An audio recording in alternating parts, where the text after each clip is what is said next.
পবিত্র রমজান মাসে আমাদের ধর্মপ্রাণ মুসলমানেরা রোজা রাখেন। এটা একটা বরকতের মাস। ডায়াবেটিস রোগীরাও রোজা রাখতে চান।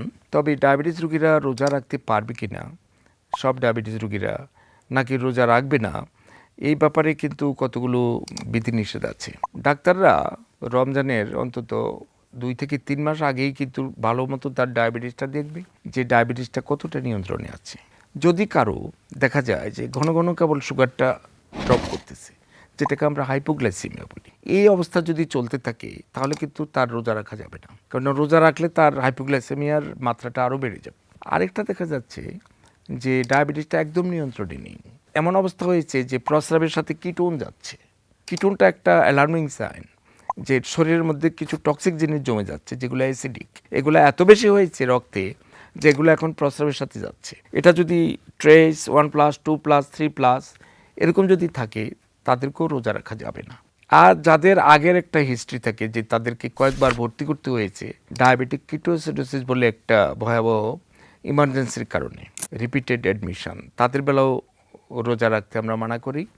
আর ব্রিটাল ডায়াবেটিস, এই ডায়াবেটিসটা একদম নর্মাল, হঠাৎ করে বেড়ে গেল, হঠাৎ করে কমে গেল, এর রোগীগুলোর জন্য ডায়াবেটিসে নিয়ে রোজা রাখা বিপজ্জনক। আর টাইপ 1 ডায়াবেটিস, যেটা যাদেরকে ইনসুলিন দিয়ে চিকিৎসা করতে হয় এবং ইনসুলিন দিয়ে তাদেরকে সারা জীবন বাঁচিয়ে রাখতে হয়, তাদের কারো কারো 3 বেলা, 4 বেলা, ইভেন 5 বেলাও কিন্তু ইনসুলিন দিতে হয়। সেই টাইপ 1 ডায়াবেটিসের রোগীগুলো যদি রোজা রাখতে চায় তাহলে কিন্তু এটা একটা প্রবলেম। তাদেরকে আমরা সবসময় রোজা না রাখতে বলি। আরেকটা ব্যাপার হলো প্রেগন্যান্সি। গর্ভবতী মায়েরা যাদেরকে ইনসুলিন দিয়ে চিকিৎসা করা হয় ডায়াবেটিসের জন্য, তাদের রোজা না রাখাই ভালো, কারণ সেখানেও কিন্তু তাদের একটা রিস্ক থাকে যে হঠাৎ করে তাদের সুগারটা কমে যেতে পারে। আর যে সমস্ত গর্ভবতী মায়েদের খাবার নিয়ন্ত্রণের মাধ্যমেই তার ডায়াবেটিসটা নিয়ন্ত্রণে থাকে, কোনো ওষুধ লাগে না এবং তার অন্য কোনো সমস্যাও নেই, তাহলে কিন্তু তিনি রোজা রাখতে পারবেন।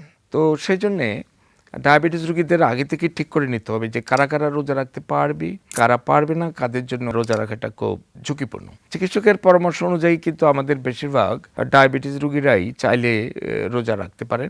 রোজাতে তাদের ডোজটাকে একটু অ্যাডজাস্ট করে দিতে হয়। যেমন কেউ যদি দুবেলা ইনসুলিন পায়, সকালে এবং রাতে, তাহলে সকালের ইনসুলিনটা ইফতারের সময় নেবে একটু কম ডোজে, 2-4 ইউনিট কম। আর রাতের বেলা যে ইনসুলিনটা সেটা নিবে স্যারির সময় অর্ধেক বা তার থেকে সামান্য কম বেশি। তাহলে কিন্তু তার যে হাইপোগ্লাইসেমিয়ার ঝুঁকিটা কিন্তু কমে আসে। সবচেয়ে ভালো হয় যদি ঠিক রোজা আসার 2-3 মাস আগে থেকেই এই ব্যাপারটাকে একটু ভালো মতো বুঝে নেয়, তাহলে রোজার সময়টা কিন্তু আর অসুবিধা হওয়ার কথা না।